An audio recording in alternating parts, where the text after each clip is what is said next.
Good afternoon and welcome to the May 19th, 2025 meeting of the Orlando City Council. We're going to begin today's meeting with the invocation and the Pledge of Allegiance led today by Commissioner Jim Gray. Thank you, Mayor. Kind of feel like a Baptist minister here with a full house. So if you're so inclined, please join me in prayer. Dear Lord, we come to you today asking for your guidance, wisdom, and kindness as we address the affairs of this community. Help us engage in meaningful discussions that lead to decisions that advance this city and its residents. We also ask for your intervention into current disputes throughout the world. We need calm minds, rational decisions, and healing hearts. In your name we pray, amen. Amen.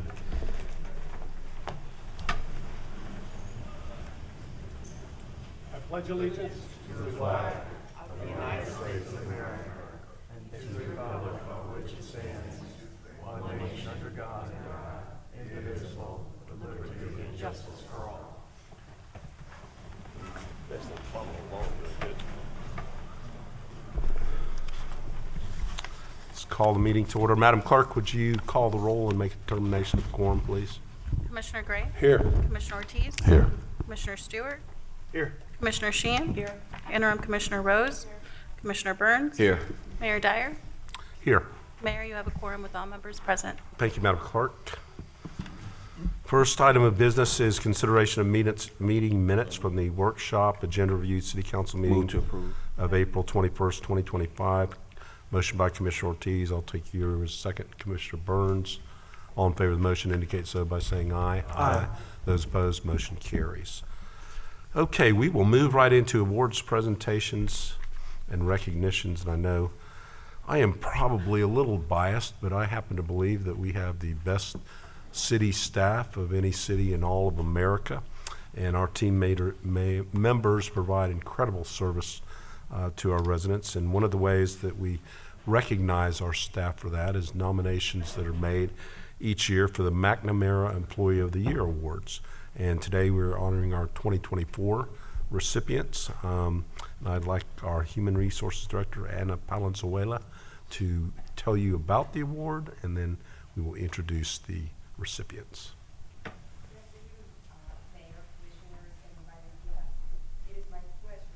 For you to announce the 2024 McNamara Employee of the Year Award winners. The purpose of the city's employee recognition program is to motivate, recognize, and retain employees. The most prestigious award given by this program is the McNamara Employee of the Year Award. Only the best of the best are nominated for this award, and this year we received 14 nominations, and only 4 could be selected. And now it's time to celebrate the winners for their exceptional service to the citizens of the city of Orlando. The McNamara Employee of the Year recipients are Candice Cadillo, Digital Project Manager,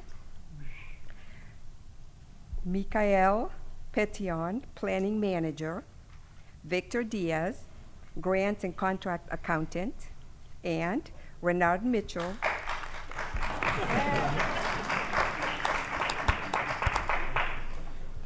Traffic Safety Technician Supervisor. Give them all a big hand.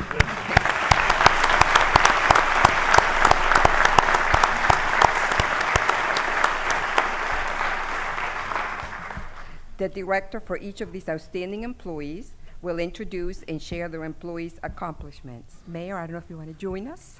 Sure.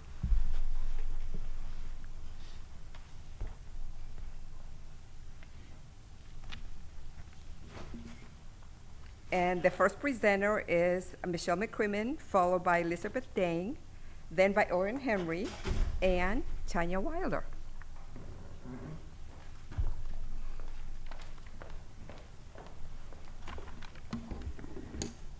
Good afternoon, Mayor, Commissioners, guests. Thank you so much. I'm so happy to introduce Candice Cardillo, who's right over here. She is our digital product manager within the Information Technology Office of the Office of Business and Financial Services. This is a position responsible for improving city operations with the use of digital platforms. It's a unique position because it interacts with city departments, but also with residents as well regarding their use of digital tools. And as I highlight Candace's history with the city, you'll see this is really a recognition of her work over her entire 6-year tenure with the city. Candace told me she wanted to work at the city because she wanted to work at an organization where she could make an impact on the community.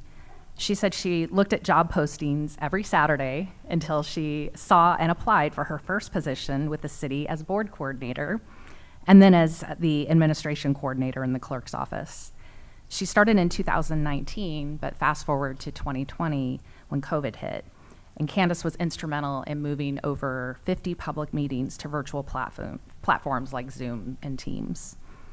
The clerk's office said this about Candace: Candace's reassuring presence and commitment to serving the public, as well as her colleagues, leaves a lasting impression in each of her endeavors.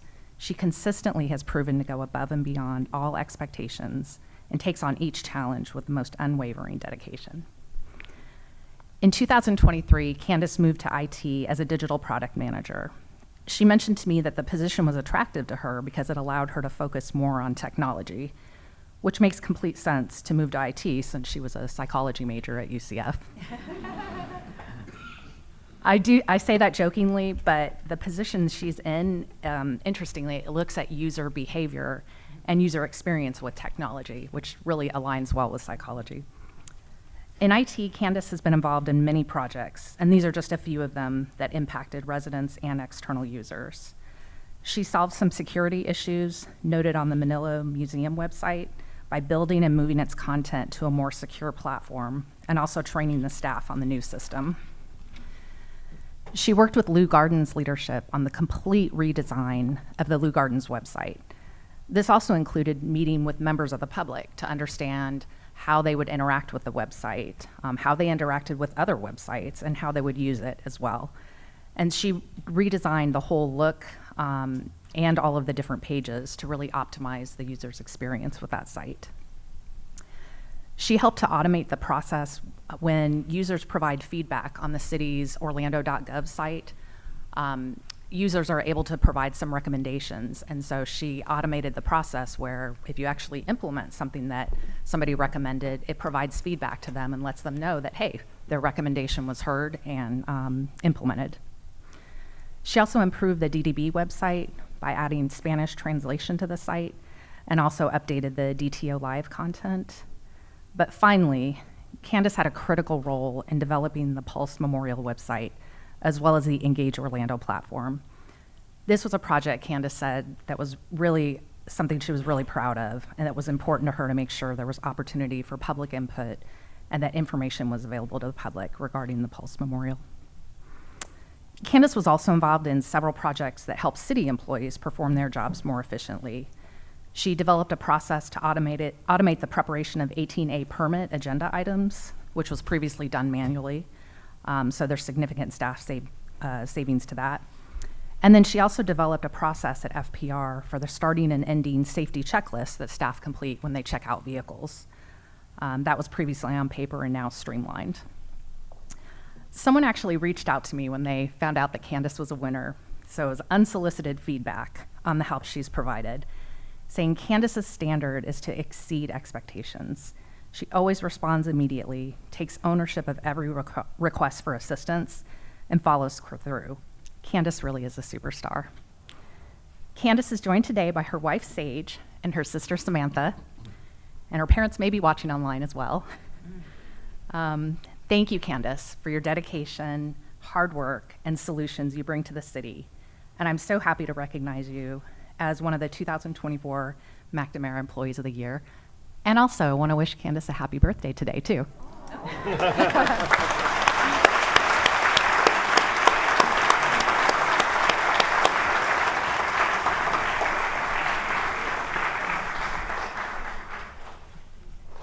Come on, guys. Come on.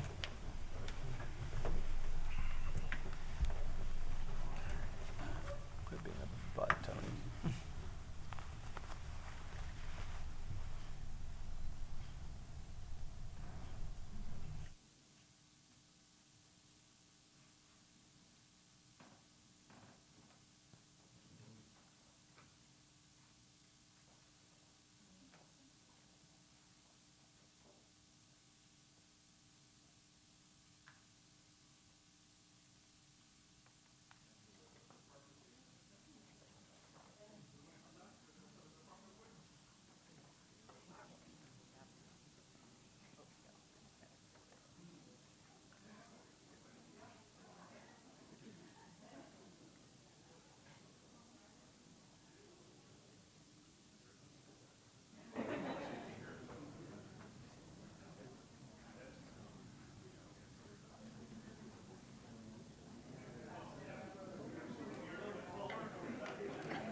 Well, good afternoon, Mayor, Commissioners, and guests. I'm going to invite Mikhail to come on up. She does not get to sit down for this one.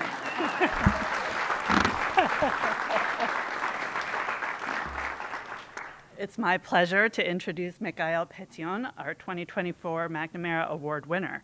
She joined the City Planning Division in 2007, providing design services in our community planning studio.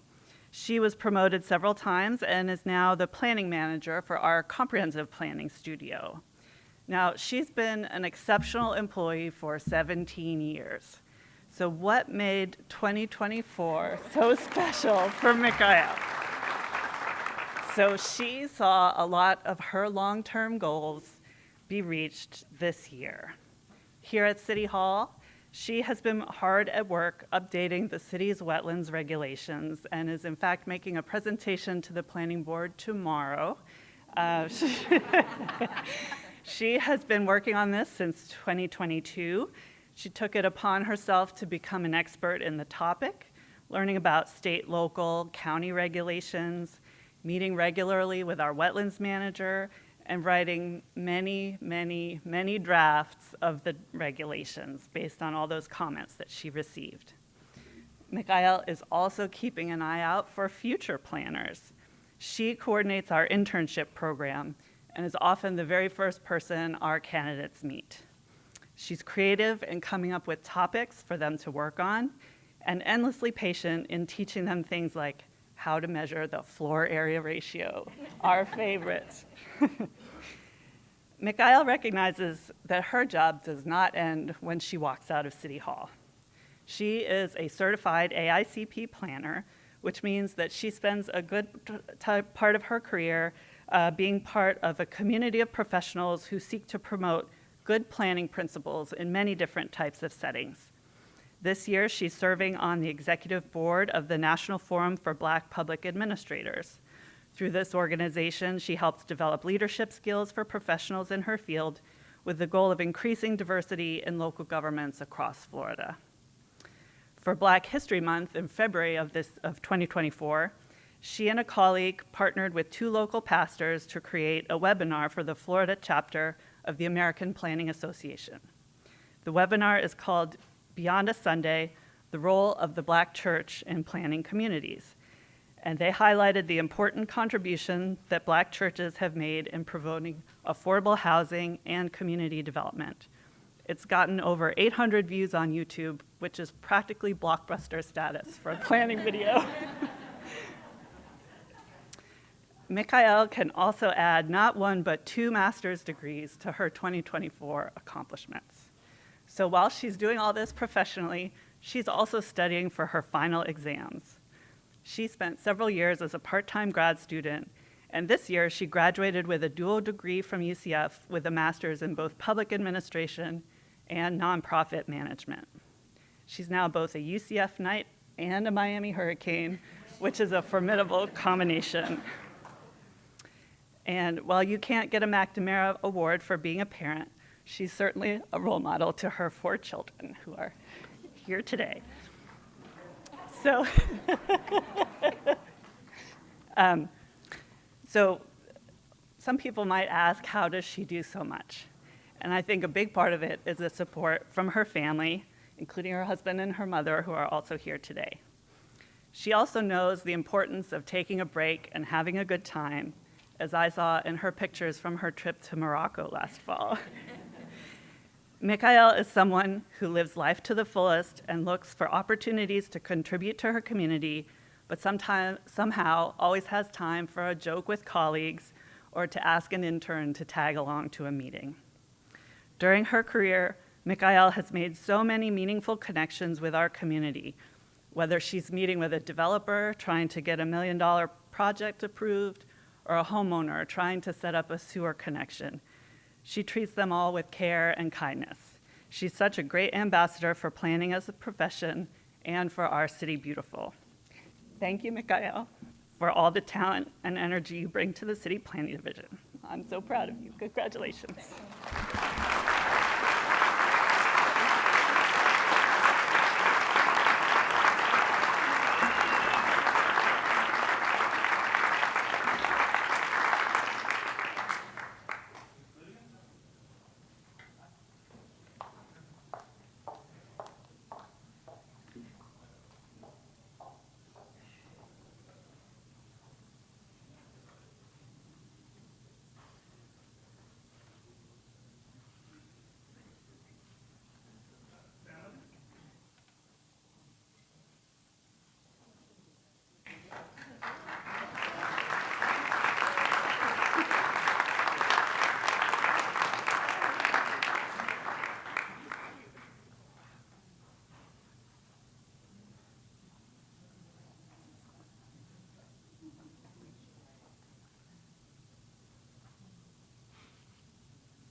Victor.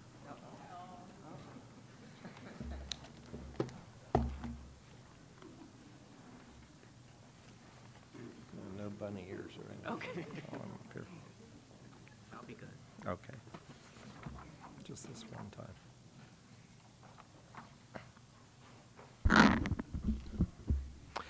time. Good afternoon, Mayor and Commissioners, and all of our guests here today. And Mayor, I am not biased. I do agree with you that you have the best employees here in the country, at the city.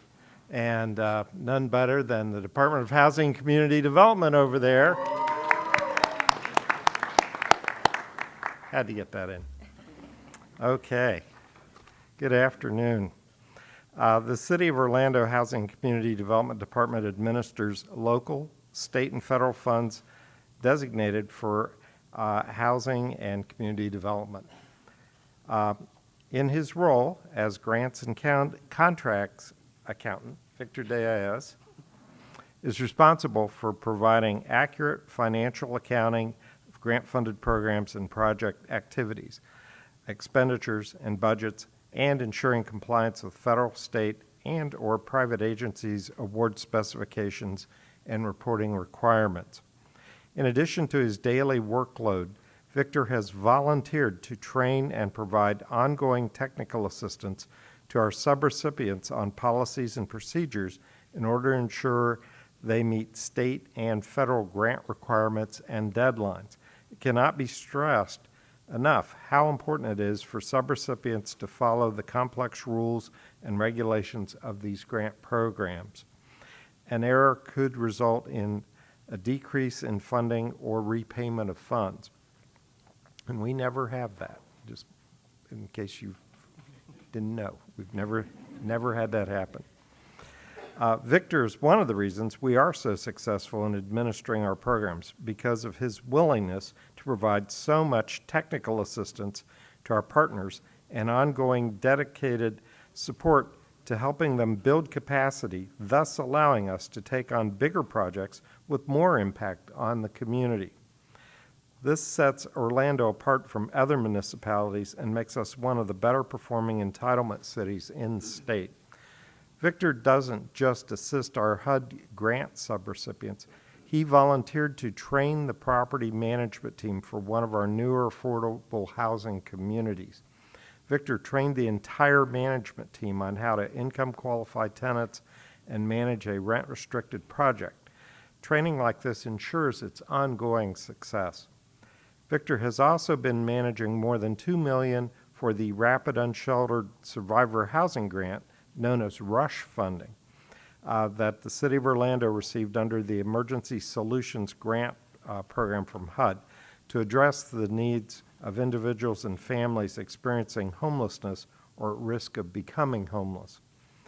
At the time we were notified of the first allocation, our department was already working at full capacity, administering and managing COVID and ARP funds, in addition to our regular entitlement grants.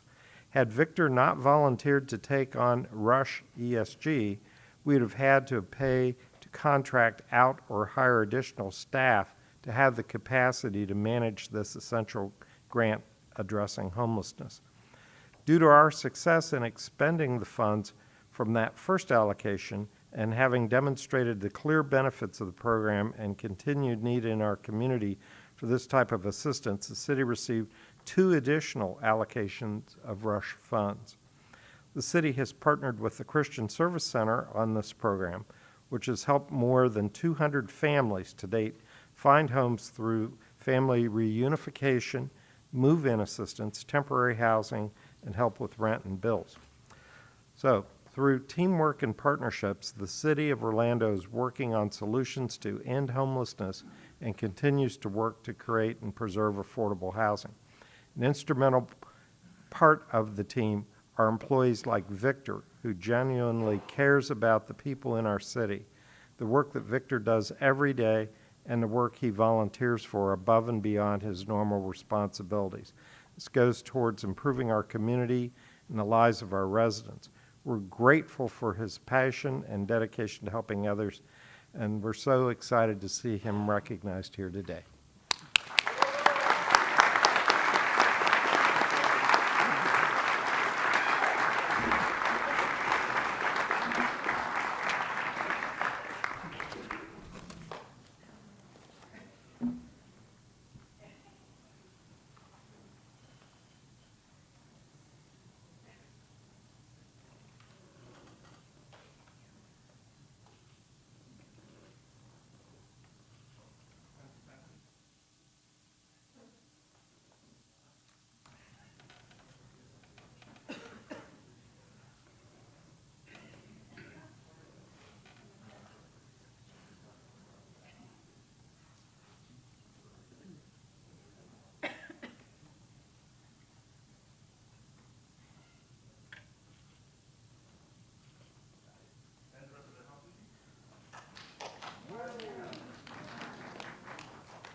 I don't think those are mine.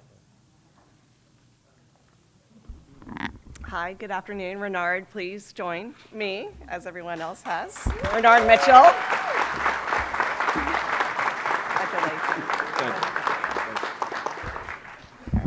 Good afternoon, Mayor Dyer, commissioners, staff, and guests. We are so excited to be here today honoring one of the city's best. I'm Tanya Wilder, Director of Transportation for the City of Orlando. It is my sincere honor to represent the entire transportation team and recognize our very own Renard Mitchell.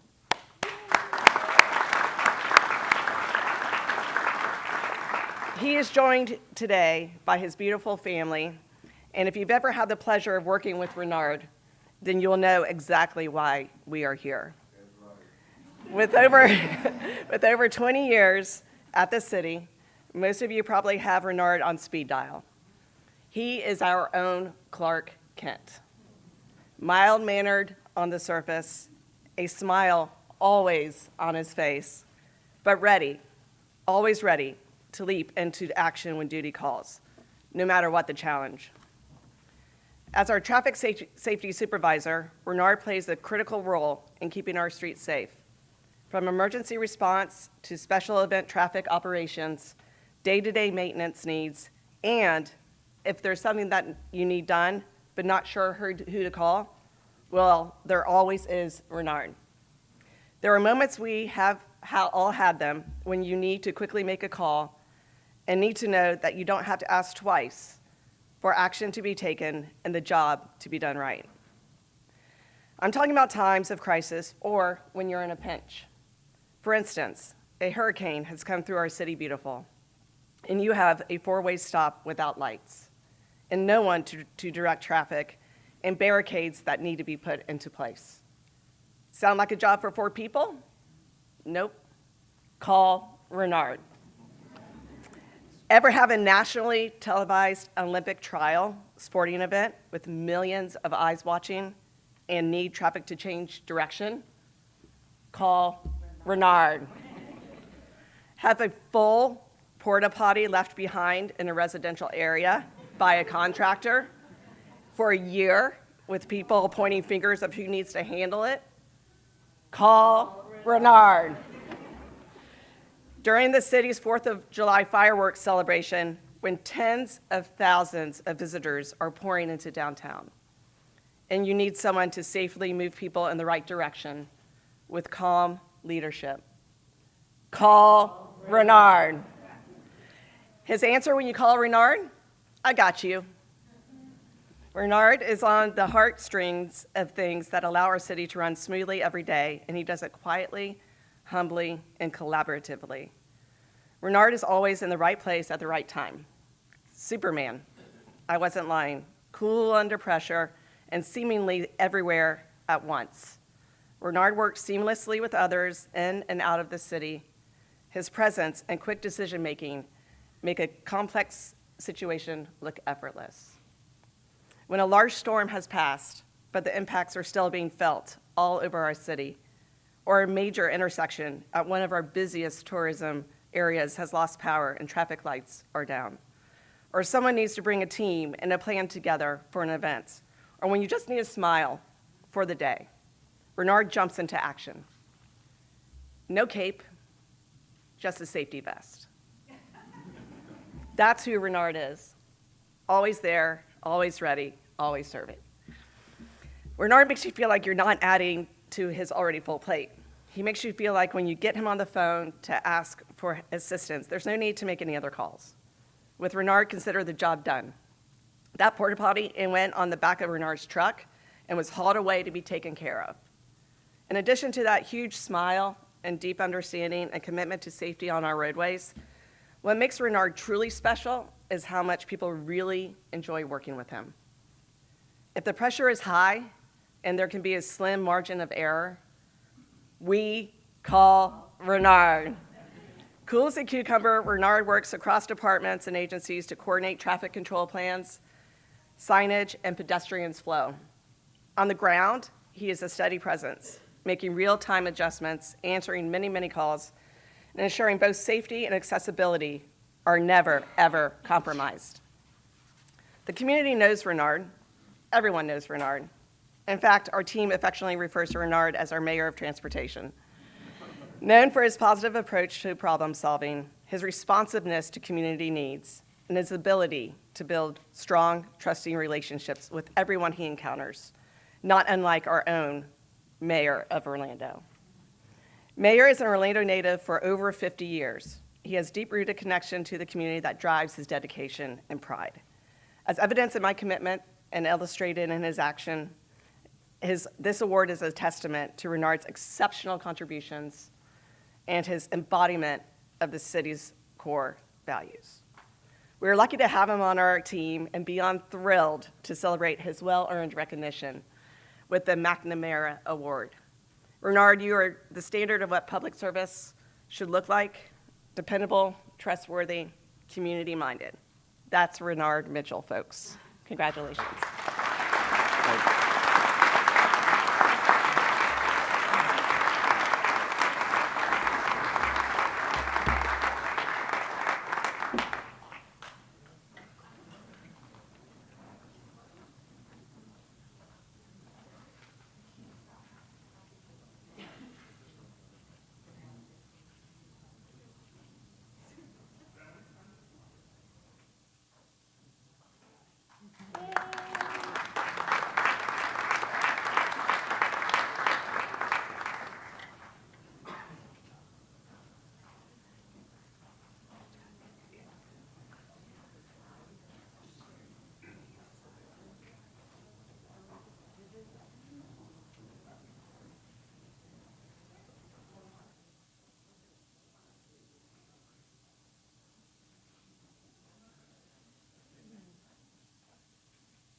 The very well-deserving recipients of the McNamara Awards. Congratulations to all.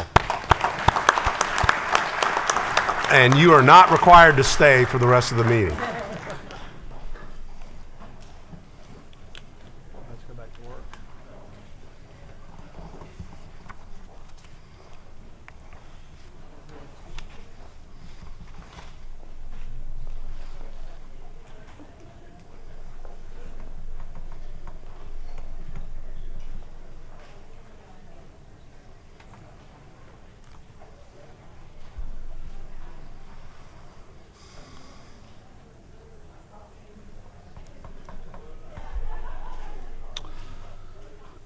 Okay, I'll give you a quick little mayor's update. Just want to call out a few items that are on the agenda. Items B11 and 14 and B15 relate to expenditures of tourist development tax that we've come to an agreement with Orange County. The first is related to the additional improvements to Camping World Stadium, which includes construction of a multi-purpose event center. There's also an agreement on today's agenda with Florida Citrus Sports for donation of the land that the event center will be built on. And then lastly, related to the TDT, we're looking to approve interim financing of $60 million a year over the next 3 years for improvements at the Kia Center until we are able to bond the $226 million that the TDT will be funding. B9 is an award to Prime Construction Group, which will allow the first phase of the Lake Nottasulga and Harrelson Estates Improvement Project, something that has been long awaited. We have a contract that advances the canopy, something that seems like we've been talking about for 10 years. And the last item, well, I have two more items that I'd like to mention, is contract to design the new Poitras Park in southeast Orlando, a nice 14-acre park. And then we have DTO restaurant and retail sales incentive agreements with Buffalo Boss, Acropolis Greek Tavern, and the Wig Factory. And that's all I have today. We'll move on to the consent agenda, which is the number of items acted upon through a single vote of council. We give each of our commissioners the opportunity to speak on items on the consent agenda and update you on important happenings from their districts. We rotate the order that we do that. And first up today is Commissioner Gray. Thank you, Mayor. And I wanted to mention probably 8 to 10 events I attended. I'll try to be quick, but I want to give folks the accolades they deserve for these organizations. So first of all, thanks or congratulations to our McNamara Award winners. We're very proud of our employees, so congrats to all of them and their support families. On April 25th, I attended the After School All-Stars Golf Tournament. Just want to say shout out to those folks. They do a great job every year. And a good time was had by all as we raised money to support the After School All-Stars. Then on the 27th of April, happened to be another golf tournament I participated in, which was Driving Impact, and that was a benefit of Lift Orlando, which also does a lot for our community. So congrats to them and glad to participate.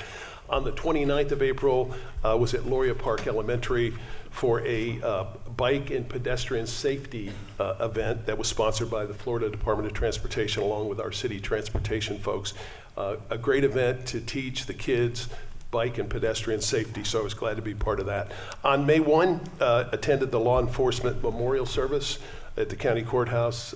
Congrats to Chief Smith and our entire OPD team for, they really showed well and represented us well. So Chief, thanks for that. On the 7th, attended the Golden Brick Awards.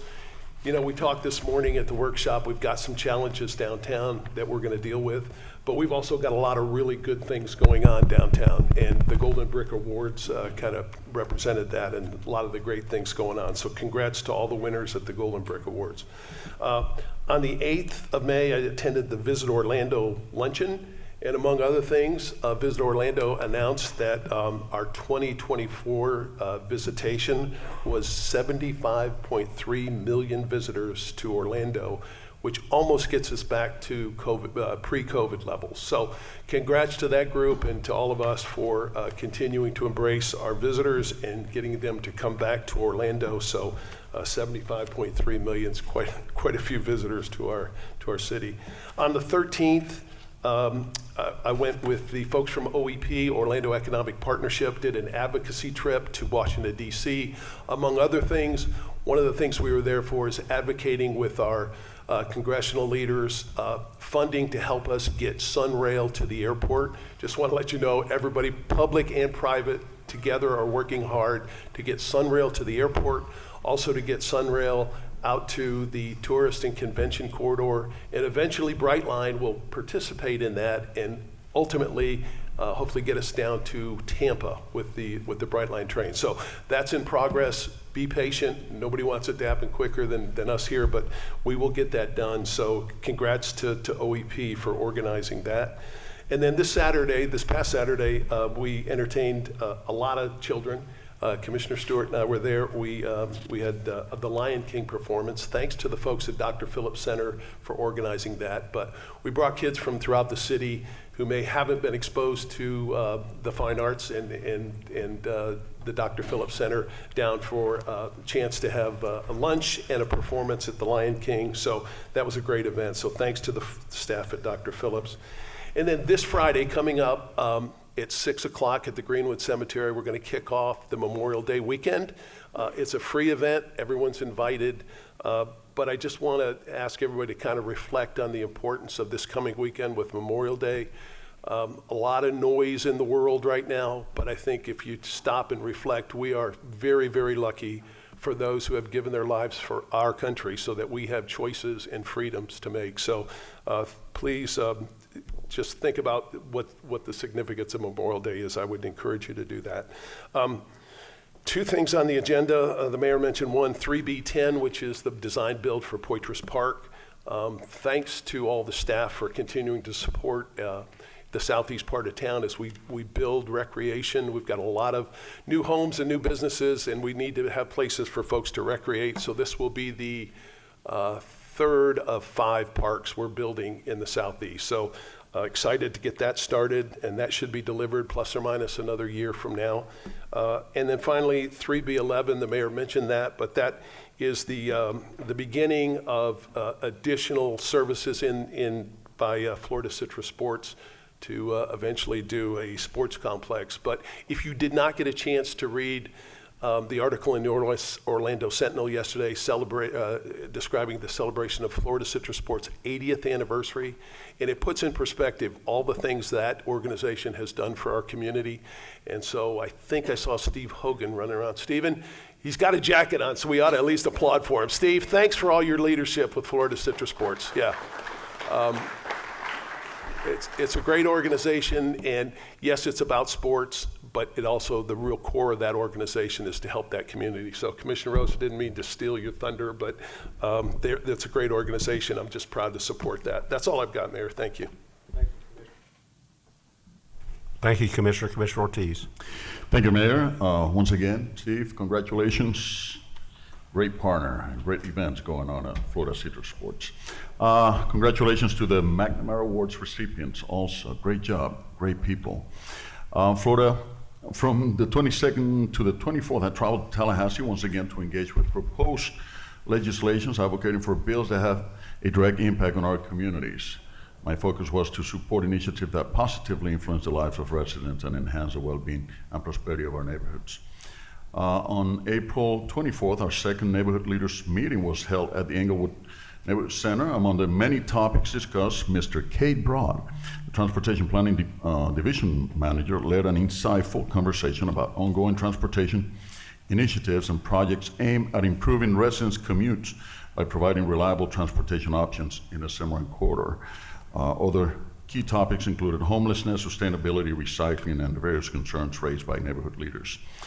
On morning April 30th, I attended and presented at the Sunshine Ladies Gathering at Ventura Country Club, where community members came together for their weekly meeting. The morning included updates, announcements, and discussions about our upcoming events. The meeting concluded with my presentation and an engaging Q&A session during which I had the opportunity to share and connect with our community.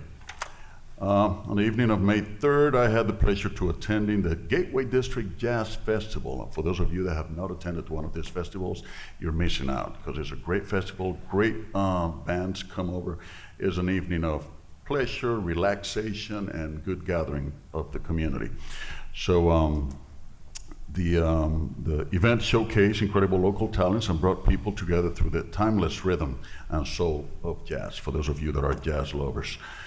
On the evening of May 8th, I had the opportunity to attend the UCF CEP Community English Program graduation celebration hosted by UCF Global, which are doing a great job in our community, especially teaching English to those who have English as a second language challenge. This event honored the hard work and dedication of graduates who completed free English courses offered to local residents striving to improve their language skills. We're incredibly proud of these graduates and all they have accomplished. A lot of people have come to this country, doctors, attorneys, and they don't speak the language, and they have to take on jobs that are not necessarily representing what they have studied for and worked in the past. And once they learn English, they get a second chance in their life. So that's a great opportunity. On the same date, I attended another meaningful graduation ceremony, this time at the Englewood Center for the Youth Employment Program. These events highlight opportunities for students to access education, vocational training, and job placement. The program includes a four-week job readiness course covering workplace skills, financial literacy, and employment preparation. Graduates also receive continued one-on-one support from youth employment coordinators to help them succeed in their workforce. And last but not least, on the morning of May 17, we had the Englewood Center Glide and Slide event, a summer community celebration designed to bring people together in a welcoming and inclusive environment. The event invited participants of all ages to enjoy their favorite forms of wheeled transportation, including bicycles, scooters, rollerblades, and skateboards within a safe and supportive space dedicated to community engagement and recreation. We are finalizing our Government Academy in English. We have, I believe, one more session, and after that we're going to have a graduation. The Government Academy now is part of the continued education of UCF. So when you graduate, you get 2 credits from UCF. So those of you that are interested, it's once a year in English and once a year in Spanish. The Spanish course will start in August. That's all I have, Mayor. Thank you, Commissioner. Commissioner Stewart. Thank you, Mayor, and let me say a couple of things. I want to make a statement, if you'll allow me the privilege to do that. I don't do that very often, but I would like to do that. First of all, congratulations to our McNamara winners, Candace and Michael, and Victor and Renard. We have the greatest staff. I get a chance to brag on them all over the state with our city, Florida League of Cities, and we do have the best staff, and they have recognized that as well. So I appreciate that. Thank you very much, Mayor. Let me also continue kind of a little bit about the Florida Citrus Sports. So, Steve, I'm going to take a little bit of your thunder. We're celebrating our 80th year this year. The Florida Citrus Sports started years ago as a Tangerine Bowl, and it started in 1946, and one of those guys that helped start that was my father, and I've been honored to kind of connect with that. Had a celebration of the membership this past weekend, and we had the honor of recognizing my brother George Stewart Jr. with the Howard Palmer Award, which is the highest volunteer award that's given by the Florida Citrus Sports, and it was a really sweet time, and I appreciate, Steve, your leadership and recognizing my brother and the work that he's done as a past president and all the rest of the stuff that he's done on behalf Florida Citrus Sports. You left off the fact that I used to run the basketball tournament, but that's okay. I'll get you back on that one. But it has been an incredible impact on our community, and it started off not as a football game, but started off as a game to do something else. And so we've continued that for the last 80 years. I'm so honored for that. On a side note, my brother claims that he's the only one who's ever attended every game. And he claims that my mother took him as an 11-month-old, and we have continued that tradition. He's continued that tradition for 80 years, or for 79 years. Let me also say, the last couple of things have happened in the last couple of weeks, and I'll mention it to you. Thank you for mentioning the Golf Classic, Jim. I appreciate that. And Jim forgot to mention that his team won, which means he's not doing much commissioning. He's doing mostly playing golf. Ivanhoe Village had Earth Day. We picked up almost 1,000 pounds worth of trash over in the area. I appreciate all the work that went into that. So thank you all very much. I had the opportunity of being over at the Spiral Circle bookstore this past weekend to celebrate their 50th anniversary. Julie Weiler is just a really neat lady and took over for a really neat lady, Beverly Ford. That's really kind of fun to be over there. Fringe kicked off, and Patty will tell a little bit about that, but the same night it kicked off, Advent Health announced a new almost $1 billion project that they're going to be doing, a new surgical wing, a 14-story surgical wing over on their property. That will be started probably within the course of about the next 8 or 9 months, and then it will go up pretty quickly. So we're excited about that addition to the health area in Advent. Tomorrow is the Ivanhoe Village State of the Village over at the Harriet's Orlando Ballet Center. On the agenda, Mayor, obviously I'm in support of the Florida Citrus Sports. I think it's a great move for us. In addition to that, I'll be not voting on items 3C4. I mentioned it earlier. This is a zoning 2025 10000 and MPL 2025 1004 and 006 as I have a conflict of interest. So now if you'll allow me, let me just I'm going to take some time, and so guys, I get to write my own eulogy every now and then, so I'm going to have you guys listen to it. So for the past 20 years, it's been my honor of my professional life to serve in the amazing people of Orlando. From Baldwin Park to Rosemont and to most neighborhoods in between, I've had the fortune of representing many of our historic and unique neighborhoods that make up District 3. Words cannot express how proud and grateful I am for the opportunity to work with everyone, especially our staff, over this past incredible journey. Since I took office in 2006, our hometown has seen many changes. We built Sunrail, I'll use my glasses so I can read my stuff, built or renovated 3 world-class venues, invested in our parks, downtowns, roads, infrastructure services, and more. We have stood by and supported the amazing men and women of our fire and police departments, improved every aspect of our public safety apparatus, and made Orlando a decidedly safer place to live, work, and raise a family. Together, we have steered our city to a new path and set it on a course that is the envy of many of our peers around the country and the world. In this role, I've had the privilege of working with some of the city's most dynamic and visionary leaders, living history amid the truly transformative era. Under Mayor Dyer's leadership and alongside 10 devoted city council members over the years, we have guided Orlando through one of the most successful growth periods. We have weathered the Great Recession, the tragedy of Pulse, and the COVID crisis, showing our community's resilience, unity, and strength. Steady, collaborative, service-focused, and visionary leadership is what makes our community thrive. I'm so proud to have played a role in this collective success alongside these colleagues who've all become my friends. In 2005, I decided to run for Orlando City Council because I saw so much hidden talent and potential in District 3 waiting to be unleashed. With the launch of our Main Street program, we got to see and experience this potential firsthand.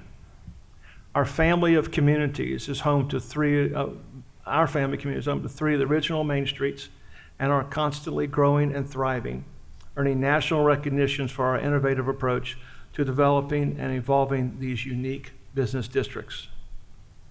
In recent years, we've made major improvements to Dartmouth Park, the gym of College Park, where both I and my children once played, and updated playground equipment that my grandchildren got to enjoy. When I first took office, Baldwin Park was still a vision and a lot of vacant dirt. It is now a thriving community with its own unique culture and full of amazing people and families. We expanded our outreach into Rosemont Neighborhood Center by adding the long-awaited state-of-the-art gymnasium, now filled each week with children and adults alike. We secured the Jewett Park from the U.S. Navy and created one of the city's newest and coolest places. We repurposed the old Chamber of Commerce building on Lake Ivanhoe to build a state-of-the-art Holocaust Center that will soon be a beacon for generations. We found a new home for the Orlando Ballet on the shores of Lake Formosa. We created Grove Park and a brand new packing district and built a brand new Orlando Tennis Center there as well. We've worked with great partners like the Tap Room at Dubstred, Russell's on Lake Ivanhoe to produce new and updated leases for these historic city assets. There are so many other smaller projects like these that are just as important, but they all help us build a stronger sense of community in our city. As I think about the things we've accomplished together, I can't help but remember those who have inspired me along the way. First, there's my wife and family who have always been by my side through every season of life. Then there are my parents who taught me the importance of expressing my deep faith by serving others. My friends who have blessed me with so much support and advice, to my dedicated staff who joined me on this journey, and the thousands of city professionals who have listened to, worked with, and simply just put up with me. I cannot thank you enough. You've inspired me to serve, educate, lead, follow, and create a positive and supportive environment that will guide us into the next decade and beyond. Looking ahead to my next chapter in life, I decided to step away from elected official and focus on serving our community in different ways. But don't worry, my involvement in Orlando won't end here. In the coming months, we'll be finishing up the renovated lakefront Lake Fairview Park, the new driving facility at historic Dubstred Golf Course, and renovating both Albert and Dartmouth parks. This is just the beginning. Throughout my life, I've always been passionate about getting involved, and I've encouraged my friends and neighbors to do the same. And it's in that same spirit I'm renewing that challenge to asking each of you to embrace the responsibility of citizenship that comes with active participation. It means being open to different perspectives, even when they challenge your own, seeking balance between opposing views, and respecting the right of others to have different opinions will be among our greatest challenges. But also will make our community truly great. Together, we create a wonderful future for the City of Beautiful.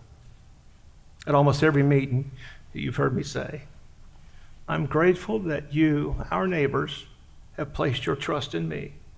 I appreciate it, and I don't take it lightly. Again, I share these same thoughts with you. Thank you for allowing me to serve my city.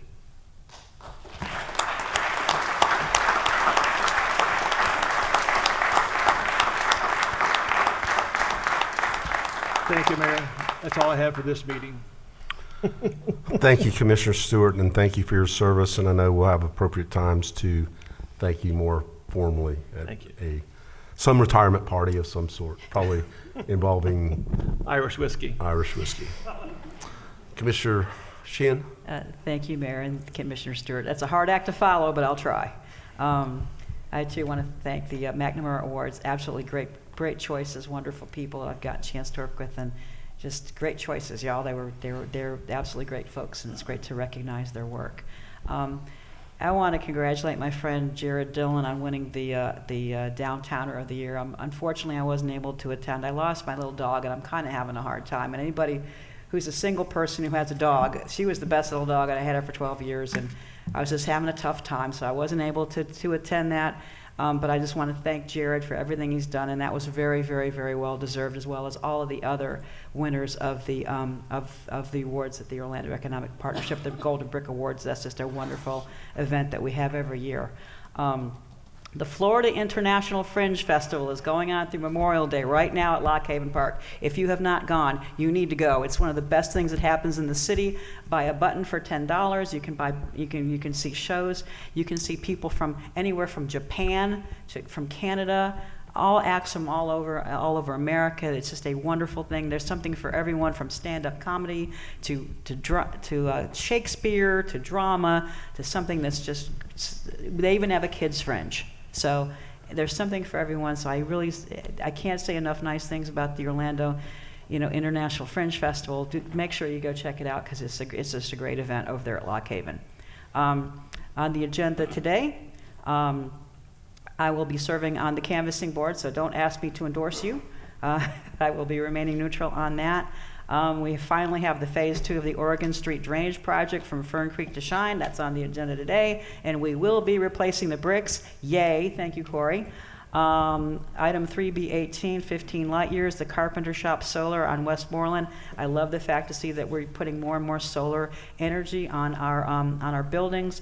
Solar energy is great, it works. I'm a total proponent of solar energy. I have solar panels on my house. I drive an electric car. I believe in renewable energy, and I believe in climate change, and I'm glad to see that we're continuing to do these kinds of projects.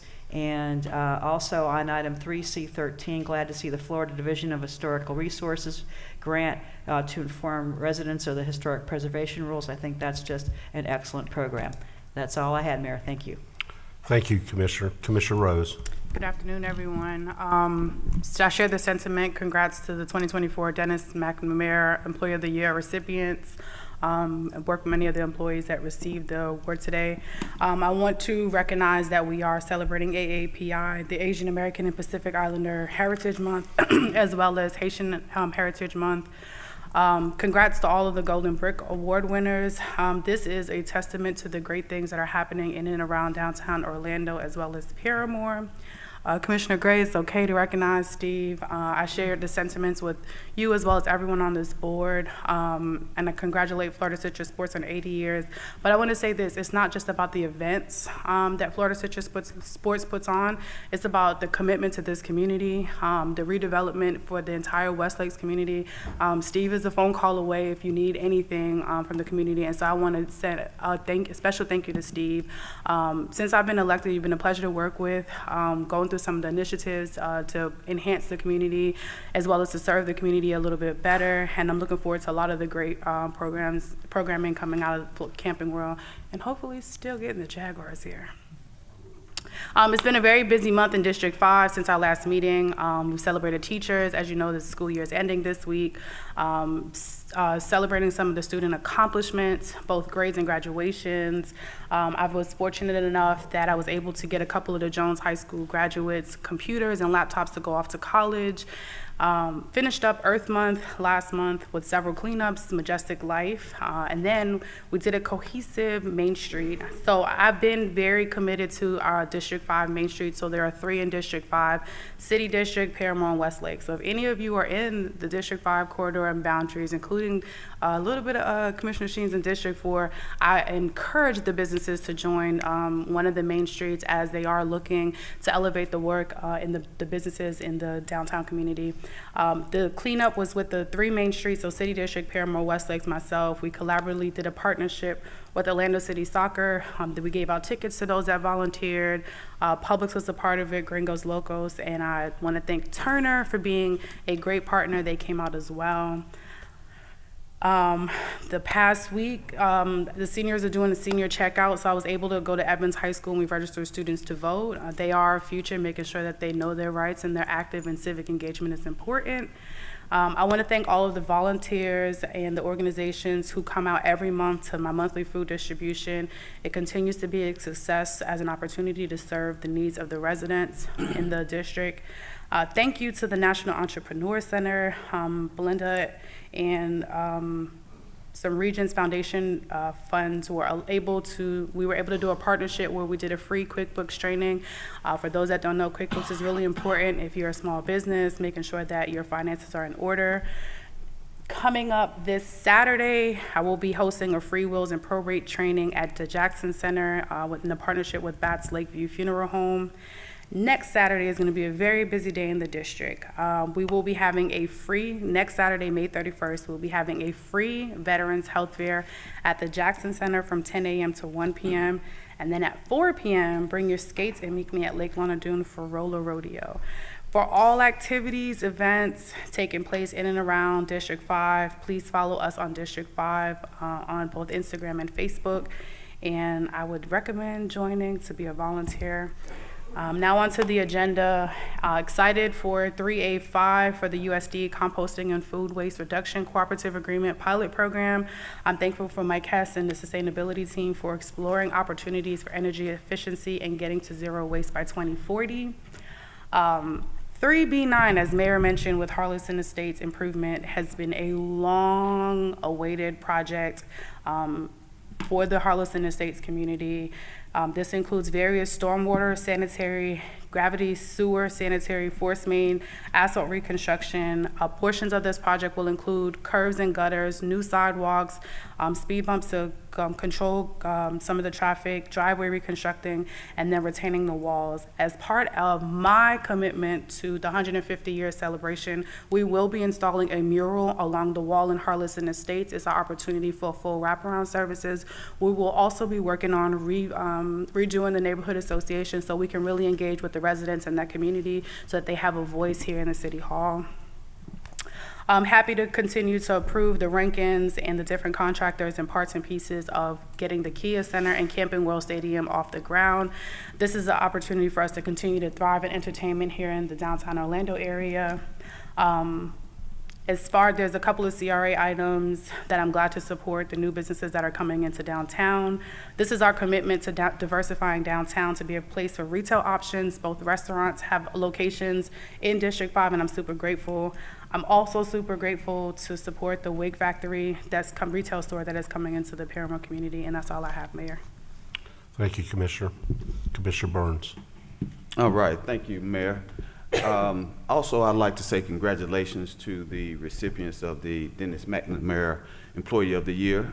Just like to say thank you for all that they do to make our city a great city. Also, congratulations to Steve and Florida Citrus Sports on 80-year anniversary. Then Commissioner Stewart, I'd just like to say thank you for your service as a commissioner, but even before that as a leader of a nonprofit organization serving people experiencing homelessness.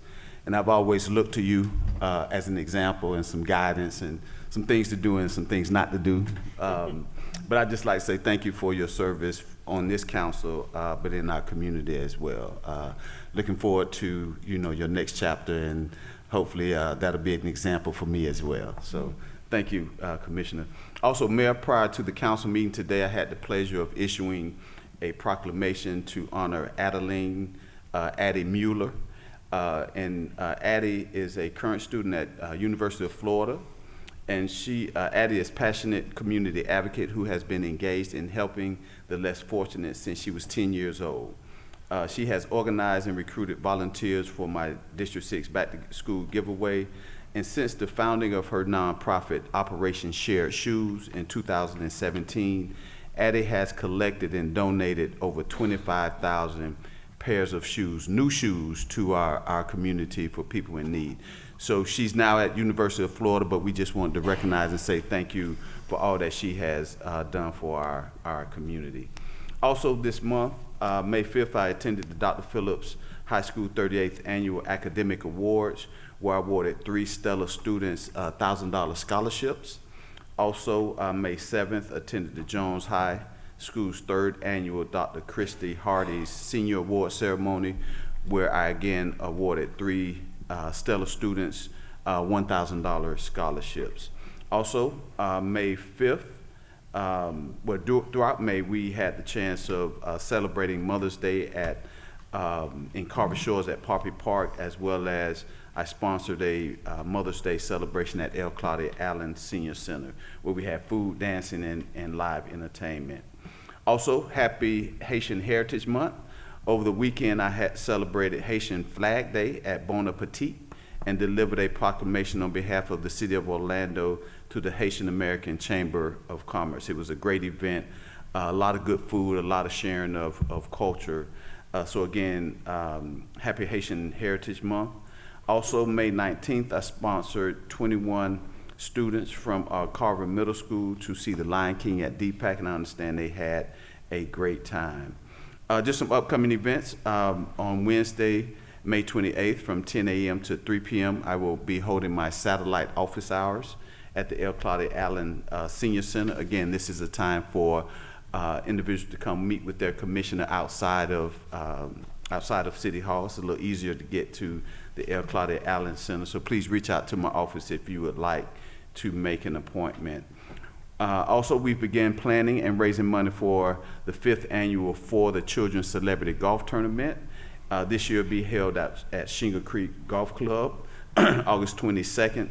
And the proceeds, again, from this golf tournament goes to support our student scholarships. Right now, we've awarded 4 scholarships in addition to those ones I just mentioned, and we'll be awarding another 10 over this summer. On the agenda, item 3A3, I also will have the pleasure of serving on the canvassing board along with Commissioner Sheehan, so I look forward to exercising those duties. Also, items 3B11, 3B14, and 3B15, these are agreements and resolutions that will allow us to continue to move forward with the improvements for Camping World Stadium and the Kia Center. And these, again, which are made possible through the tourist development tax. So excited to support that and see those move forward. Also, items 3C14, the Targeted Revitalization Site Redevelopment Pilot Program. This item renews the Targeted Revitalization Program for Fashion Square and adds North International Drive to that pilot program. Over the period of the last 3 years, I've been able to engage our North I Drive stakeholders, listening to their ideas, their concerns that they have. And I believe that this pilot program has the potential to breathe new life into this vital tourism and commercial sector corridor. And I have a few members of my stakeholder, kind of my lead team out there. I'd like to say thank you to Luann Brooks, Executive Director of the I Drive Business Improvement District. Also with us today is Maria Trescari, CEO of the International Drive Chamber of Commerce, and then also my friend Alejandro Pizzini, CEO of the AMP Group. And just like to say thank you for engaging in this process, providing guidance and wisdom as we move forward to ensuring that North I Drive looks as good as South I Drive. And my vision for the corridor is One I Drive, a cohesive North and South I Drive. At the heart of this first initiative being presented to the council today is an incentive package targeting the city's International Drive focus area designed to attract high-quality development and redevelopment while significantly increasing the taxable value of the area. These proposed changes signal a pivotal shift for the North International Drive corridor by aligning economic development with community needs. I hope to help foster an environment that is not only economically vibrant, but also capable of accommodating our large hospitality workforce. Again, with Epic Universe coming in a few days, we can expect to see an increase in both visitors and employees in this area. So again, I'm excited about that. Also, I'd just like to thank the staff with Economic Development team for working with my staff on this endeavor, and specifically Eric, Kim, Jennifer, and Sherry for all the work that you do to help us out. And with that, Mayor, I move to approve the consent agenda. Motion by Commissioner Burns, second by Commissioner Sheehan. All in favor of the motion indicate so by saying aye. Aye. Those opposed, motion carries. Okay, let's, if there's no objection, recess the city council meeting, and we will convene the CRA meeting.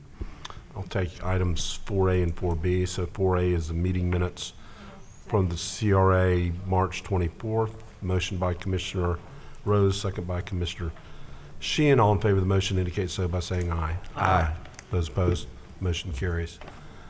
Okay, the consent agenda passed, so anybody that was here just for the consent agenda items, you are free to go.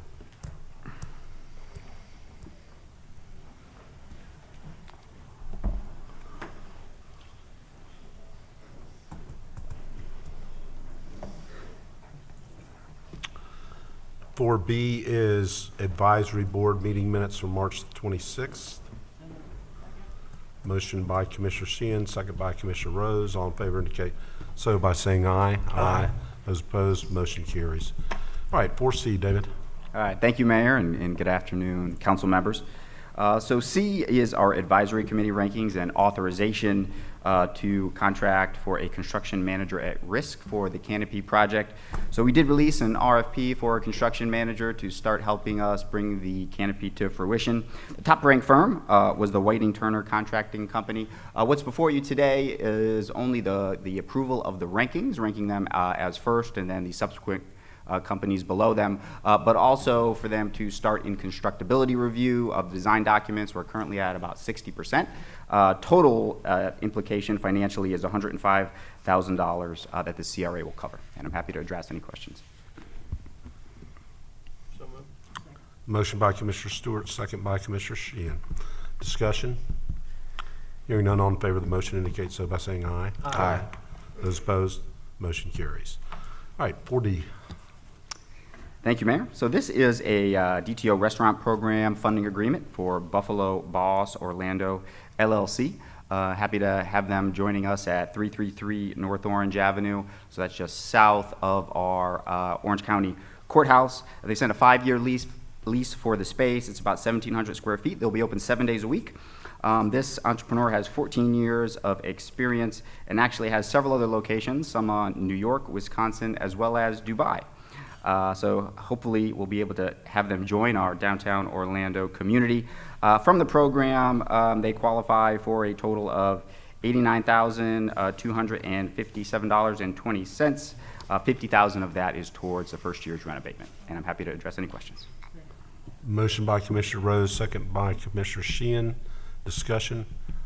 Hearing none, all in favor of the motion indicate so by saying aye. Aye. Those opposed, motion carries. 40.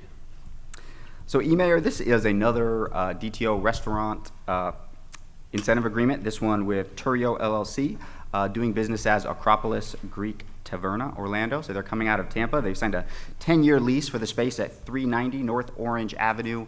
So that's the City National Bank building, or it was formerly the Bank of America building. So this is kind of catty corner to the Orange County Courthouse. They're bringing a number of different Greek and Mediterranean dishes to downtown. They are eligible for a total of $99,300 from the CRA funding program, and $50,000 of that, again, is towards rent abatement. They're bringing 5 years of experience, and they're coming out of Tampa. Motion by Commissioner Rose, second by Commissioner Sheehan. Discussion? Hearing none, all in favor of the motion indicate so by saying aye. Aye. Those opposed, motion carries. And 4F. Thank you, Mayor. So our final item on the CRA, this is a retail program funding agreement. This one is with the Wig Factory LLC. So they'll hopefully be joining us at 642 West Church Street. So that's kind of across the street from Interenco Stadium. They've signed a 3-year lease for the space, and they are eligible for a total amount of funding in $35,129, and just a little over $15,000 of that is for the first year's rental assistance. Motion by Commissioner Rose, second by Commissioner Sheehan. Discussion? Hearing none, all in favor of the motion indicate so by saying aye. Aye. Those opposed, motion carries. David, any further business to come before the CRA? That is all, Mayor. Then we will stand adjourned as to the CRA. We'll reconvene the City Council meeting, and we will move to ordinances on first reading, number 13A. Madam Clerk. Ordinance number 2025-18, an ordinance of the City Council of the City of Orlando, Florida, amending the city's adopted growth management plan to change the future land use map designation for approximately 0.13 acres of land generally located east of North Summerlin Avenue, north of East Washington Street, west of Hill Avenue, and south of East Jefferson Street, from office low intensity to neighborhood activity center on the city's official future land use maps, providing for amendment of the city's official future land use maps, providing for severability, correction of scrivener's error, and an effective date. Motion by Commissioner Sheehan, second by Commissioner Stewart. My son represents, turns out, the landowner that is seeking this land use change, so I'm going to abstain from this, and I have filed the appropriate paperwork. Discussion? Hearing none, all in favor of the motion indicate so by saying aye. Aye. Those opposed, the motion carries. 13B. Ordinance number 2025-19, an ordinance of the City Council of the City of Orlando, Florida, amending the city's adopted growth management plan to designate the property as urban village on the city's official future land use maps, amending the boundary lines in the text of area policy S.35.7 to include the property, providing for amendment of the city's official future land use maps, providing for severability, correction of scrivener's error, and an effective date. Move to approve. Motion by Commissioner Gray, second by Commissioner Ortiz. Madam Clerk, I forgot to ask you, do we have, on any of these ordinances, are there any speakers requested? There's no speakers, Mayor. Okay. No speakers. Discussion? Hearing none, all in favor of the motion indicate so by saying aye. Aye. Those opposed, and so the motion carries. Okay, and 13C. Ordinance number 2025-20, an ordinance of the City of Orlando, Florida, amending the land development regulations of the Lake Nona Planned Development Zoning District relating to certain land generally located north of the Orange Osceola County line, south of Dowden Road, east of Boggy Creek Road, and west of Narcoossee Road, and comprised of 9,053 acres of land, more or less, providing for amendment of the city's official zoning maps, providing for severability, correction of scrivener's error, permit disclaimer, and an effective date. Move to approve. Motion by Commissioner Gray, second by Commissioner Stewart. No speakers. Discussion? Hearing none, all in favor of the motion indicate so by saying aye. Aye. Those opposed, motion carries. All right, Madam Clerk, we'll go to quasi-judicial hearings. We have one, item 16A. So this is off on recommended order QJ 2025-001. This agenda item is a recommended order from the hearing officer in the case that I just referenced. The case involves an appeal from the MPB's decision to recommend approval of an application for a conditional use permit to allow a communication tower in the Starwood planned development. The petitioner in this case is David Grau. The respondents are Gina Grau, Sean Harrison in the City of Orlando. Anthem Net Inc. is the respondent. So Elizabeth, can you enlighten us here? Elizabeth Dang, our planning director.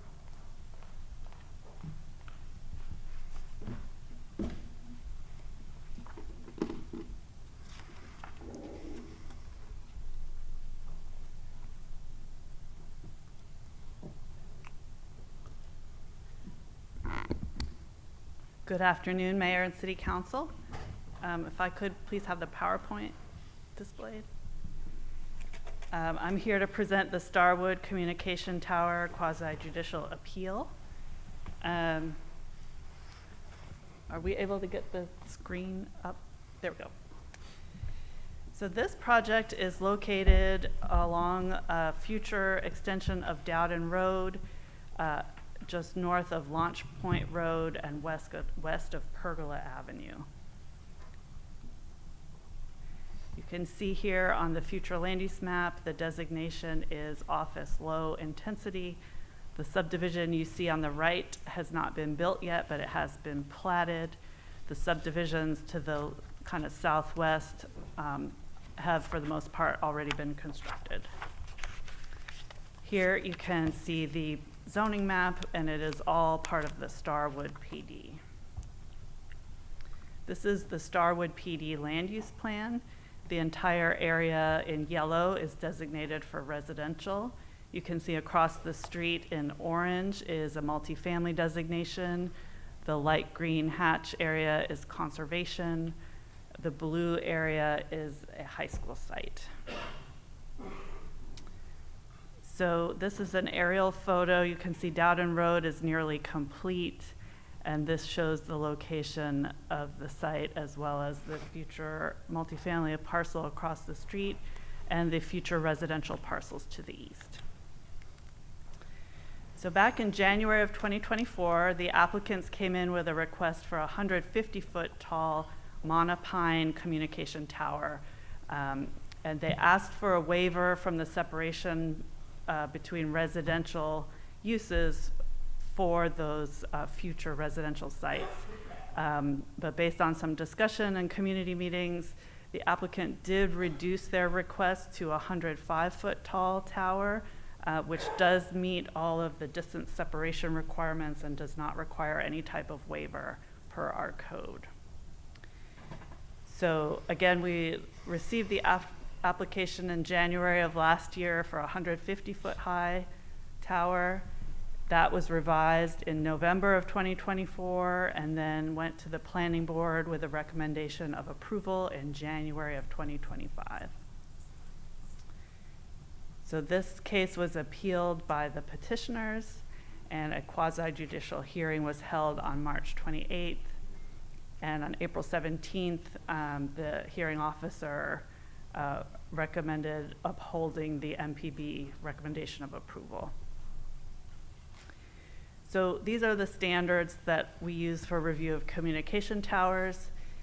Any residential zoning district of R3A or less, including within a PD, which this site does fall under, requires a 200-foot separation or 300% of the height of the tower, whichever is greater. And you measure from the cell tower location to the closest setback for a principal building structure in the adjacent zoning area. So you can see here the original site plan, those large red circles, you can see they did need a waiver from the distance separation requirement. And so with the reducing the height of the tower, they now meet all the standards for 300% of the height, which as a 105-foot tall tower, the distance separation requirement is 315 feet, and they provide 330 feet distance separation. So this is the look of the tower. You can see the height of 105 feet. It's proposed as a monopine with several antenna arrays along the top, as well as a fence with landscape screening at the bottom. So the process for a quasi-judicial appeal is set out by the Florida Supreme Court, as well as our City Code Chapter 2, which allows for a de novo or new hearing before an independent hearing officer, and that occurred on March 28th. So the hearing officer found that the Land Development Code implements the policies of the Growth Management Plan, and there are certain sections of the code that contain criteria for conditional use. And when specific uses are analyzed, the standards and criteria of that section of the code is referred to. So in this case, we looked at the cell tower code, which addresses separation and site development standards. And AnthemNet's application meets those requirements. The code does not provide provisions addressing visual obstruction or buffering from neighboring uses. Those topics are only addressed in the waiver provisions of the code. In other words, if someone's asking for a waiver, they have a higher standard that they need to meet. But in this case, a waiver was not needed. The proposed tower is compatible with surrounding land uses, including visual compatibility. In addition, the hearing officer found that the application did not require any waivers or variances to any applicable CUP or other criteria in the code. So the hearing officer adopted in toto the project analysis and the staff report, including all the recommended conditions.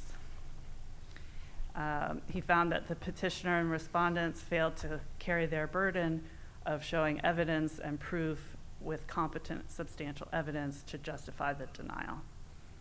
AnthemNet and the city have presented competent substantial evidence justifying approval with conditions for the CUP. So once again, these are the legal findings related to a quasi-judicial hearing and the requirement for the burden of proof is with the person who appeals the decision. So to summarize, the hearing officer recommends that the petitioner's request to deny the application be denied, and therefore AnthemNet's application be approved, subject to the conditions in the updated staff report and any comments or conditions recommended by the MPB.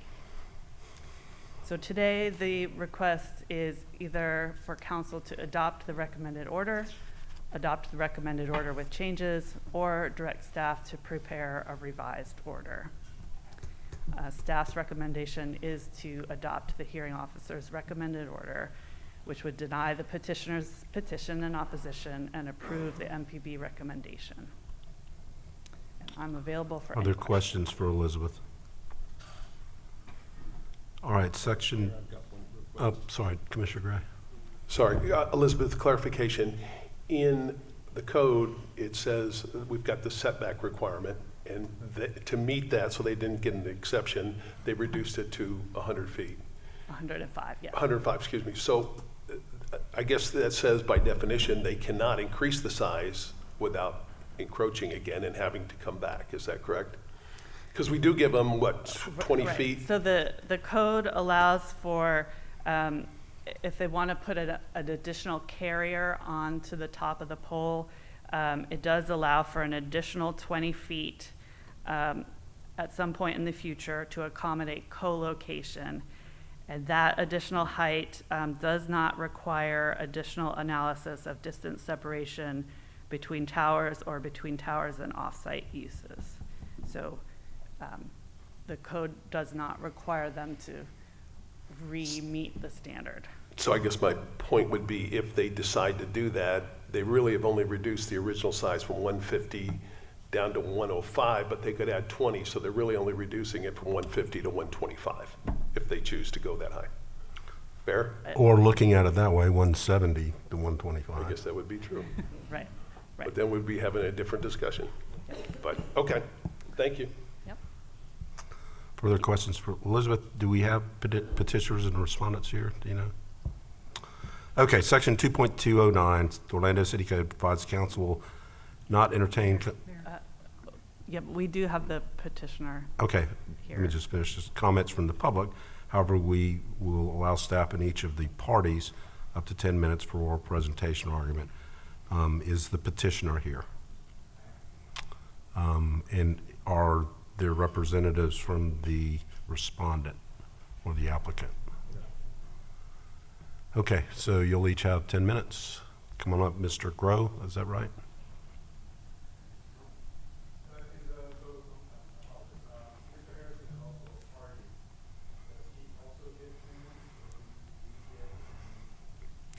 You know, I think my cheat sheet here has it a little wrong. Are Mr. and Mrs. Grow and Mr. Harrison all petitioners versus respondents?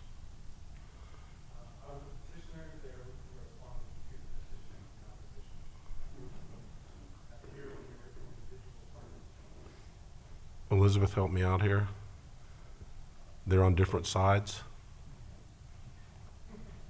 So essentially, there were a group of neighbors who worked together. But they're all on the petitioner side, right? Correct, yes. Not respondents. That's where, Melissa, do you mind? I'm going to ask our attorney to explain this part. Okay.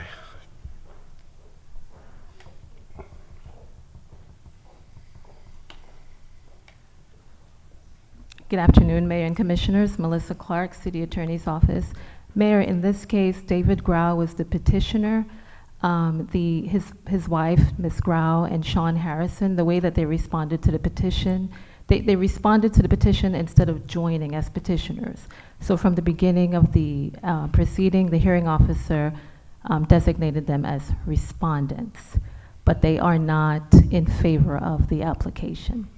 So they're listed as respondents on the petition, and that's because they responded to the petition. Okay, how many of you are here of the three? Okay, you guys, between you can have 10 minutes, split it up however you want, and then the other side will have 10 minutes.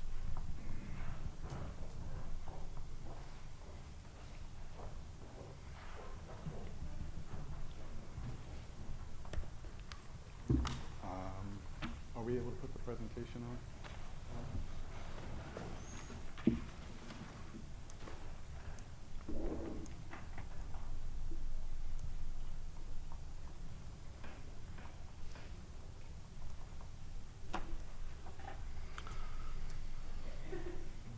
Would you guys state your names and addresses for the record as well? Yes, thank you, Mr. Mayor. My name is David Grau. I live at 12059 in Orlando in Meridian Parks. And my name is Sean Harris, and I live at 12067 Founder Street in Orlando, Meridian Parks. Climber's clicking. Thank you, Mr. Mayor and council members. I'm not here because I'm paid to be. I'm here because this conditional use permit will irreversibly harm our community and natural resources. My neighbors and I submitted over 100 pages of white paper style evidence to the Municipal Planning Board, and the city staff report didn't address our concerns. It simply reiterated requirements and declared them satisfied. With that, I was given 3 minutes to speak, and based on the Municipal Planning Board's discussion, it's clear many board members never reviewed what was submitted. When asked whether an affidavit was submitted on alternatives, city staff told the Municipal Planning Board they were. The record is clear. No such affidavit was submitted before the Municipal Planning Board vote. I was told the hearing would be anew, informal, and independent of prior decisions. Yet, I was denied the right to submit relevant evidence due to formal evidence rules being applied, despite code requirements to the contrary. The hearing officer also cited the Municipal Planning Board decision in his rationale, a clear violation. Under 65-285, CUPS must satisfy the purpose and intent of the Land Development Code, align with the GMP, and consider compatibility, public facilities like drainage, displacement of residential use, and other matters. This proposal fails on all counts.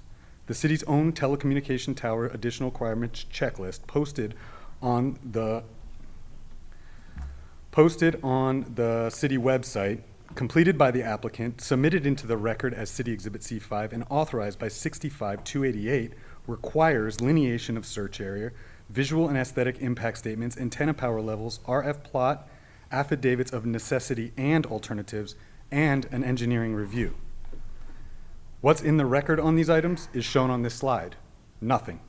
Additionally, the applicant entirely failed to identify need or demonstrate necessity. There's no drive test data, no drop call data, no emergency services data, and no RF study. Under the statute, you are empowered to consider zoning and land use, including environmental impacts under the GMP and LDC, yet no environmental assessment was submitted. The hearing officer concluded one presumably existed. That violates Florida evidentiary principles. A presumption is not evidence, especially when it's contradicted by live testimony and photographic evidence. Further, a decade-old EA from the Starwood annexation is not part of the hearing record. I submitted 7 less intrusive alternative sites, Exhibit P4 through P9. This included the Orange County Landfill, CFX Toll Plaza, a planned commercial site, the existing tower to the east, utility sites, and existing power poles to the south. The landfill has dry land. Designated access from the 528 is possible. The county expressed a willingness to consider a tower on the landfill. Power poles in the PD are like those throughout the city, county, and state that already support cell antennas, proving feasibility. Further, our city's website details small cell solutions being deployed. Yet, none of these were explored. City staff performed no independent review, and the record contains no documentation assessing less intrusive alternatives. Chapter 58, Figure 2B of the LDC conditionally permits monopoles in R-3A, but monopines are not mentioned anywhere in the code. They are a separate structure, bulkier, synthetic, and environmentally different. Still, the city and hearing officer applied 58.844 as if they were a standard monopole without a conditional use permit. Meanwhile, when I asked to be represented by an out-of-state attorney specializing in communication towers at the hearing, I was denied by the hearing officer because the code was silent. But when the code is silent on monopines, that silence is interpreted as permission. Even if they were conditionally permitted, this proposal still fails. CUPS must show compatibility, not just a single code item minimum. But the hearing officer essentially said it meets the setback so it's compatible. That's not the standard. If true, there would be no need for MPB review, no need for a hearing, or a council meeting on the matter. And the minimum setback wasn't met. Under 58846 and 58844 we just discussed, the tower can be expanded to 125 feet without further review. That triggers a consideration of a 375-foot setback requirement under 58844. This tower is just 317 feet from planned homes and sits directly on undeveloped residential land in a PD. In QJ 2019-006, which was APC versus Orlando, the city denied a tower just 52 feet from undeveloped residential land.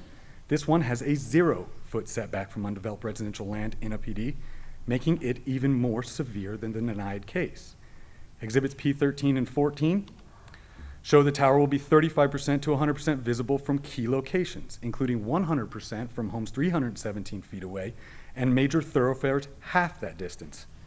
The tower will be triple the height of any PD structure, disrupting views of natural aesthetic amenities. The tower will become the defining visual feature in our community, undermining its carefully planned character. Let's be honest, this isn't a stealth tower. With exposed antennas and a bloated silhouette, it looks like a toilet bowl brush bolted to concrete. We have all seen the eyesore these structures create in commercial districts in South Orlando off John Young Parkway and West Orlando off the 408. Environmentally, the risks are real, and this tower violates GMP vision, which opposes development that harms sensitive lands, and GMP environmental policies, including Goal 1 and associated objectives and policies, which aim to protect natural resources and eliminate pollution. The tower fails to meet LDC 63101 with stated intent to protect natural areas, 63270 pollution abatement, and 63293 stormwater runoff quality. It fails to meet 65284 setbacks meant to protect uplands and ensure clean drainage. The tower will sit 56 feet from wetland ranked during the annexation using the city's QWIT scoring system as one of the top 5 out of the 39 in the PD. And now, with photographic confirmation of a state-threatened species, the Florida sandhill crane, the wetland is likely the most ecologically valuable in the PD. As shown, my family has seen and photographed these adult and adolescent cranes for years.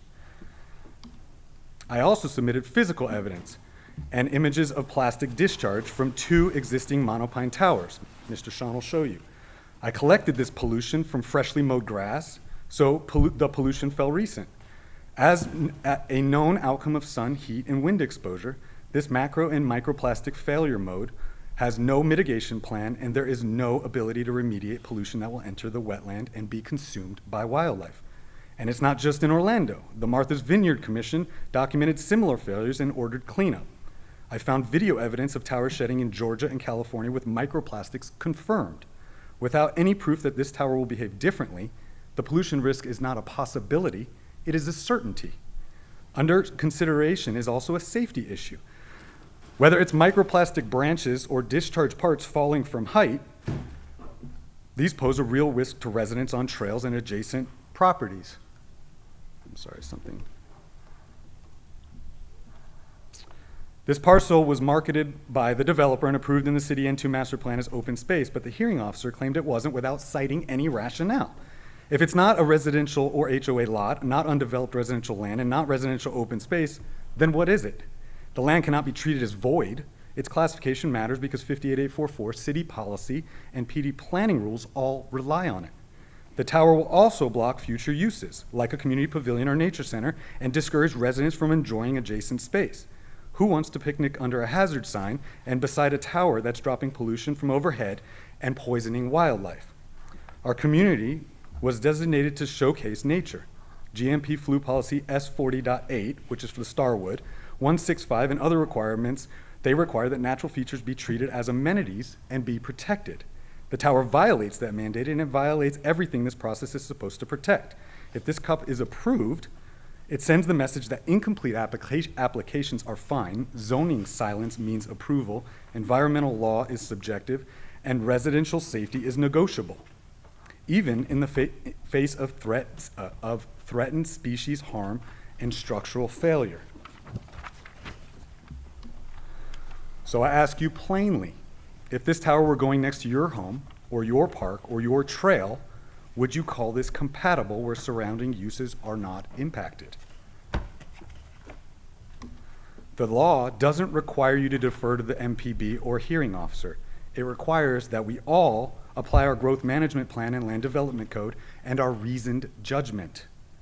Please deny this conditional use permit for the wetlands, the community, and the integrity of our process. Thank you. Thank you. Do you have any questions? Questions?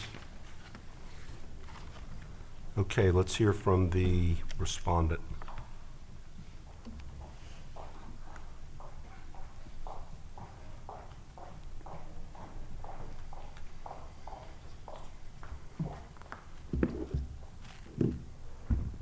Good afternoon, Mary Solik, 121 South Orange Avenue, Suite 1500, Orlando, Florida.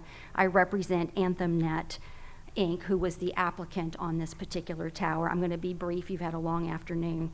We would ask that you adopt the recommended order of Hearing Officer Reeves and approve our 105-foot monopine tower. Your conditional use approval is but one piece of the puzzle that is cell tower development. Ms. Tracy Moore testified at the hearing, she is the project manager for AnthemNet, about the tremendous amount of due diligence work companies like AnthemNet do before we ever even come to a local government and ask for zoning approval. By the time we get to you, we have done title work, we have secured FAA approval, we have done a NEPA assessment, we have secured FCC approval, we've done a survey, we've done engineered drawings. Sometimes we've even gotten our water management district permit or an exemption letter. But we've also read your code. We do that when we start. And we follow your code, and we rely on you to apply your code as it's written. We meet all of the requirements for cell towers and a conditional use on this property under the terms of your code. Your professional planning staff made that determination when they evaluated our application. The Municipal Planning Board determined that we met the code, and Officer Reeves determined that we met the code. You do not have a shred of evidence before you to suggest otherwise. The things that Mr. Grau just went through, the hearing officer made findings of fact on all of those things. He determined that our application was complete and sufficient. He determined that the tower was compatible because it met all of the setback requirements. He determined that it met all of the applicable code requirements. He determined, based on testimony from the city staff, that no alternative analysis is required under your code. And there's no, the hearing officer determined that there was no evidence presented by the petitioners to establish a nexus between the presence of the tower and the presence of sandhill cranes in the community. There was no link between the impact that tower would have. He also determined that the setback requirements to the wetlands were met. And he also determined, based on testimony from your city staff, that the area where the tower was proposed to be located is not designated as park space or open space or future common area for the development for the neighborhood that's coming into the east. It will be developer-retained property. AnthemNet and its anchor tenant Verizon would very much like to be providing essential wireless coverage to Mr. Grau's neighborhood, Innovation High School, and all of the new future homeowners in the Starwood PD. And we would respectfully request that you approve this application today. I'll stand for questions, but I will also add that under the category of no good deed goes unpunished, we proposed a monopine for this particular tower. That is a visual impact mitigating design, because it is a residential area. That seems to have caused a lot of consternation on the part of the neighborhood. We are more than happy to change the tower from a monopine to a monopole, and that would eliminate the objections raised by Mr. Grau to the pine needles and the dropping of whatever it is. Again, we thought we were doing the respectful thing in this community by proposing a camouflage application, but it was not received that way. Do you have any questions for me? Okay, are there questions? Commissioner Sheehan? With the concern about the stuff falling off the pole and everything like that, do we have to make do we have to change, Elizabeth, we have to change the recommended order for the monopole or whatever, or do you all have the discretion to go ahead and do that as part of the process? Yes, you could recommend approval of the hearing officer's decision, subject to an additional condition that the tower be a monopole instead of monopine. Thank you. Further question? Commissioner Gray? Thank you, Mayor. Counselor, there was an objection that there were no alternative sites looked at, and I must admit, I did not see any. Did you guys look at alternative sites for a tower? We did. Our anchor tenant is, and this was all testimony at the hearing, our anchor tenant is Verizon, and it's a fairly large, the Starwood area is fairly large, and there are 3 property owners in that community. There's just 3 that was in the search area that Verizon gave AnthemNet. The high school. My clients contacted the high school. The high school said, we're desperate for better coverage. We'd love to have the tower on the site. We don't have room. That left the 2 property owners that make up the Starwood PD, and that's Beachline South Residential, which is our landlord, and Carlsbad. They're the only 2 other property owners in this community, and they own all of the undeveloped properties of the Starwood PD. Carlsbad said, no. Beachline was the only property owner that offered us a location, and they offered us that little tiny area. It's just a tiny little bit of upland area that it's cradled with conservation area all the way around it, which helps screen and buffer that tower from off-site uses. So yes, we did consider alternatives. We were limited in terms of landowners in that particular area. And how was that evidence? Was that just verbal testimony, or is there some kind of written document where you actually explored That was things? testimony of Ms. Moore at the hearing in front of the hearing officer. Thank you. You raised another issue about the height of the tower being increased, and the code allows us to do that. That's a provision in your code, and it's allowed as of right. You made a very good point, Mayor Dyer. It could be 150 going to 170. But the purpose of that provision is to accommodate co-location. And what that does is eliminate other towers. You want to get as many users on a tower as you can. We started at 150 and we lowered this to 105. We're going to build that tower capable of supporting 4 users, but with the top user at a RAD center of 100, we don't know whether the other 3 wireless providers that service this marketplace will be able to use that tower below that 100-foot level. We don't know what their service needs are. So when you have to be careful what you ask for on that particular issue. I totally understand. My only point in making that was my understanding, correct me if I'm wrong, you reduced the height such that you would not have any exceptions. Correct. Correct? You came down so you could raise your hand and say there's no exceptions.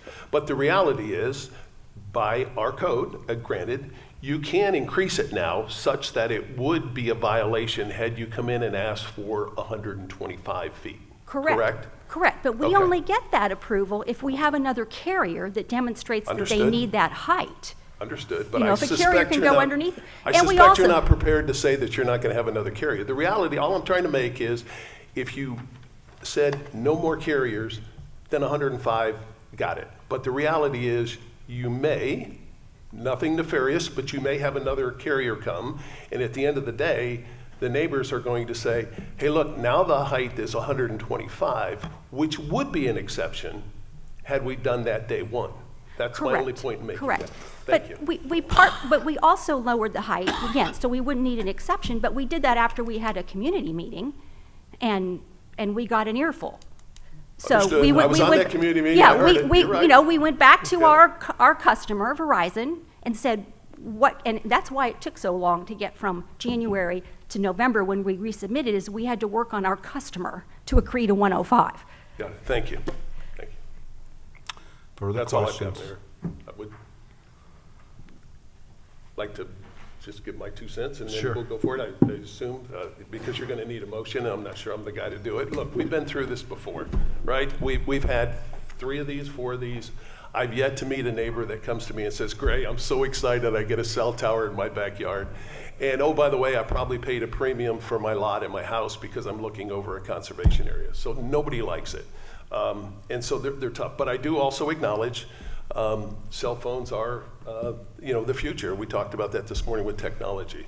So I guess what I've asked Elizabeth and our team to do going forward, perhaps we can avoid some of this if we ask future land owners / developers to put in their PD the ability to do a cell tower.